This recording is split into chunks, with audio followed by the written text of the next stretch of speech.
C'est là que vous l'avez vu mieux. De là-bas, on ne la voit pas du tout. C'est dommage. Pour l'artiste et puis pour les SNCF, bien étudié sur ce sujet, je vous propose de venez par là.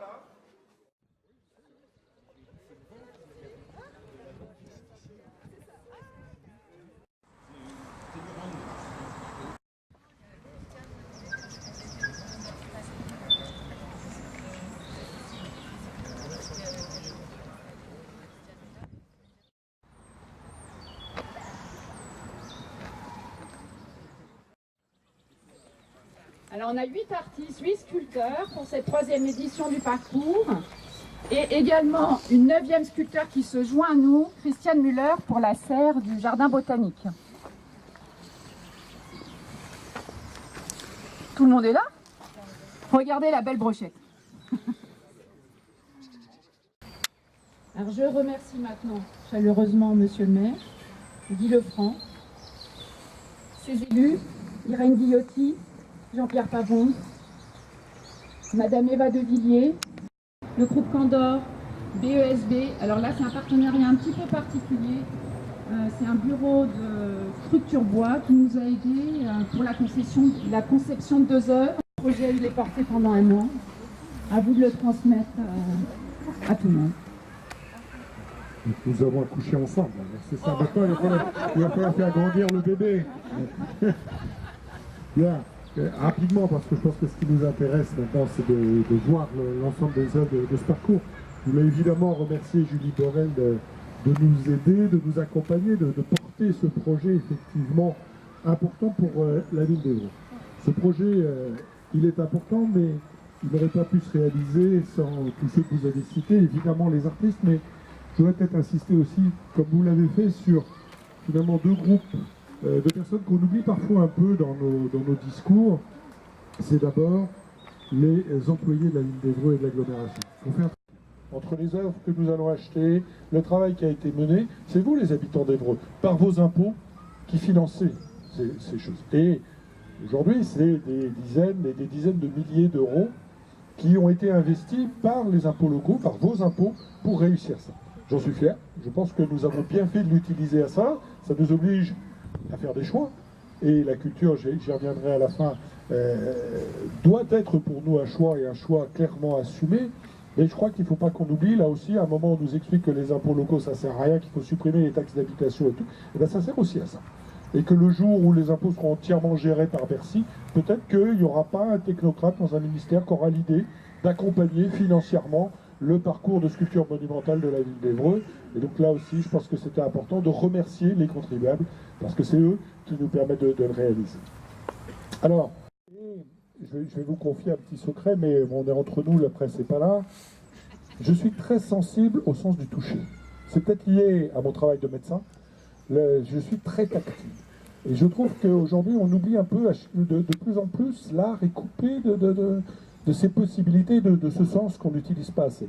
Alors, moi je forme un vœu, c'est que vous nous autorisiez, les artistes, à toucher vos œuvres d'art. Parce que je trouve qu'une sculpture qu'on ne peut pas toucher, alors je sais bien qu'on n'est pas, on n'est pas au musée Rodin ici, mais c'est important qu'on puisse y toucher, dans le respect évidemment de l'œuvre, mais c'est important, je trouve que sinon il manque quelque chose. Pourquoi ce parcours? Pourquoi est-ce que nous avons souhaité accompagner Julie et pourquoi est-ce que nous avons souhaité développer et donner de plus en plus de puissance à ce parcours de sculpture qui a vocation à se développer de manière importante, et vous l'avez dit, au moins au niveau régional, voire plus, parce qu'il n'y a pas de raison que Évreux ne soit pas au centre de la culture. C'est cette première raison, justement. C'est donner de l'attractivité à Évreux, donner une âme à Évreux, donner envie à Évreux, d'abord la fierté aux Évroïciens, et puis donner envie à ceux qui ne connaissent pas, ils lisent Évreux, ne connaissent pas, d'y venir et d'avoir une bonne raison d'y venir. Et puis, d'apporter une résonance entre cette œuvre, cet art contemporain, et puis le patrimoine que nous sommes en train de remettre en état dans la ville d'Évreux. C'est le gallo-romain, c'est le médiéval, et répondre finalement d'une manière ou d'une autre, je trouve que c'est important. Et puis, il y a autre chose. Il y a autre chose qui va bien au-delà d'Évreux. Je trouve que, nous ne l'avons pas fait exprès, Mais malheureusement, le monde dans lequel nous vivons depuis quelques années est de plus en plus inquiétant.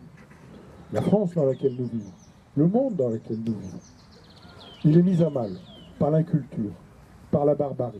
Et on le sait bien, nous sommes touchés au plus profond de notre pays, dans nos familles, chez nos amis, dans les villes qui sont autour de nous.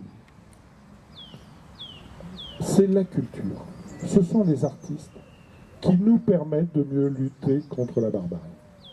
C'est justement parce qu'on défend l'art. J'entends parfois des gens qui disent « Oui, mais attends, t'es artiste, t'es gentil, mais ils vous crachent toujours dessus, ils vous critiquent toujours, vous les politiques. » Eh ben, tant mieux s'ils nous interpellent, tant mieux s'ils nous bousculent. Nous sommes un des rares pays au monde où les artistes peuvent le faire. Eh bien, continuez à le faire. Et plus vous nous provoquerez, plus ça nous obligera à nous poser des questions. Et plus ça nous obligera à répondre, à organiser, à justifier ce que nous faisons. Donc je pense que, très sincèrement, très au-delà de la ville d'Évreux elle-même, c'est la France que nous défendons. C'est ma France à moi, qui est celle de Villon et de Chateaubriand, qui est celle de Delacroix, qui est celle de Rodin, qui est celle de toutes celles et de tous ceux qui permettent à la France d'aller au-delà de ses frontières, d'aller vers cette universalité, parce que l'art doit être universel. Et ce que vous nous offrez aujourd'hui, permettez-moi de le dire, c'est justement la grandeur de la France, cette lutte permanente contre la barbarie, et c'est peut-être finalement au-delà d'Évreux, ce qui est le plus important aujourd'hui. Je vous en remercie très sincèrement.